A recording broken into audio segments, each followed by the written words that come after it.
Salam persaudaraan dari Bukit Sandar Matahari Nadalaro. Kami menyapamu semua dalam senandung ucap salam dalam Sang Sabda. Pembacaan Injil dan Renungan hari ini, edisi 11 Agustus 2025, peringatan Santa Clara.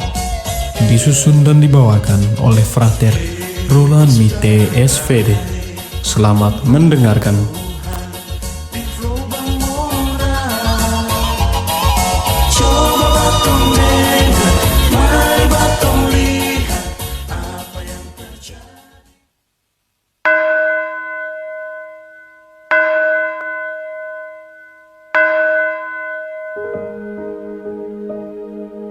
Bacaan dari Injil Matius.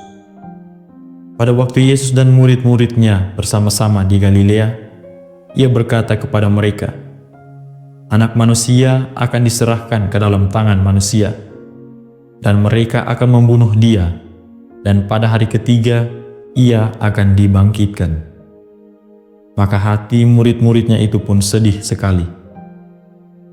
Ketika Yesus dan murid-muridnya tiba di Kapernaum, datanglah pemungut bea bait Allah kepada Petrus dan berkata, "Apakah gurumu tidak membayar bea 2 dirham itu?"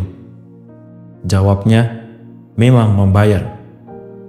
Dan ketika Petrus masuk rumah, Yesus mendahuluinya dengan pertanyaan, "Apakah pendapatmu, Simon? Dari siapakah raja-raja dunia ini memungut bea dan pajak? Dari rakyatnya atau dari orang asing?" Jawab Petrus, "Dari orang asing." Maka kata Yesus kepadanya, "Jadi bebaslah rakyatnya.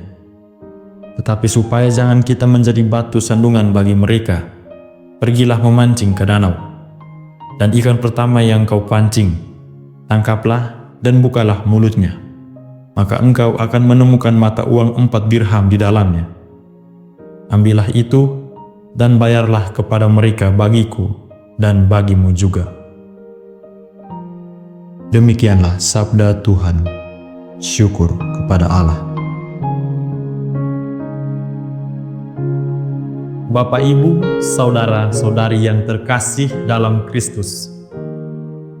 Dalam Injil Matius bab 17 ayat 22 sampai 27 yang baru saja kita dengarkan, Yesus memberitahu para muridnya tentang penderitaan, kematian, dan kebangkitannya yang akan datang.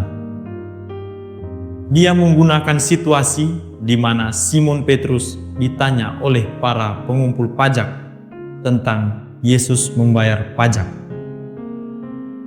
Ya, tentu secara manusiawi kita tahu bahwa Yesus adalah Tuhan. Mana mungkin Ia harus membayar pajak? Namun karena Yesus adalah Tuhan dan juga adalah manusia, maka Ia memilih untuk melakukan dan membayar pajak agar tidak menyinggung siapa-siapa. Yesus kemudian memerintahkan Petrus untuk menangkap ikan, di mana di mulut ikan tersebut ditemukan koin untuk membayar pajak. Di dunia saat ini, kita sering dihadapkan pada tantangan yang mengharuskan kita untuk beradaptasi dengan berbagai aturan dan tuntutan sosial. Sama halnya dengan pajak yang dikenakan dalam kisah Yesus.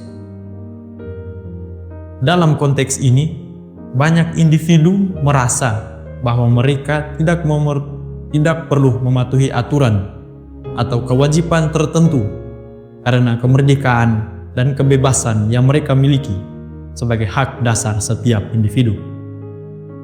Namun, pada hari ini, Yesus mengajarkan kita tentang pentingnya kerendahan hati dan kesediaan untuk memenuhi kewajiban, meskipun kita tidak terikat oleh aturan tersebut.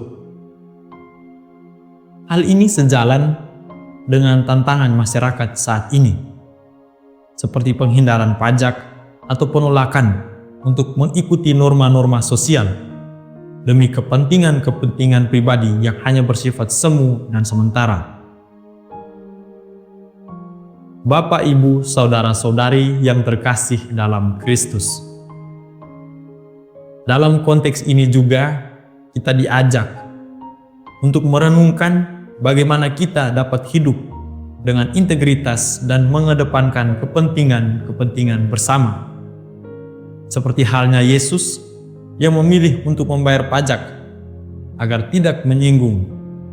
Kita diajak untuk mempertimbangkan dampak tindakan kita terhadap orang lain di dalam masyarakat. Dalam kehidupan sehari-hari, ini bisa berarti kita berkontribusi pada berbagai kewajiban sosial, seperti pajak atau partisipasi dalam kegiatan komunitas masyarakat. Meskipun terkadang itu mungkin kita rasakan sedikit memberatkan. Selain itu, kita diajak untuk mencari cara supaya dapat melakukan kebaikan dan melayani, bahkan ketika kita memiliki hak untuk tidak melakukannya.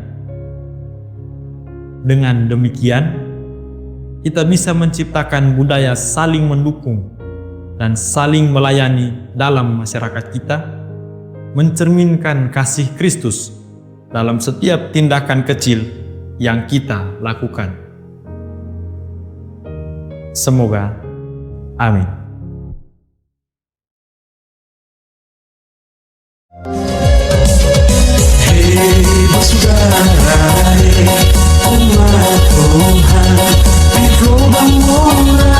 Sahabat-sahabat pencinta Sang Sabda, kita baru saja mendengar bacaan Injil dan renungan edisi hari ini.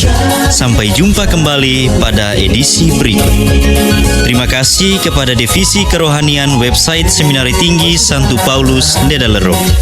Semoga Sang Sabda menjiwai seluruh pengalaman hidup kita hari ini. Tuhan memberkati kita sekalian. Amin. Dalam satu hati, di dalam kasih Yesus.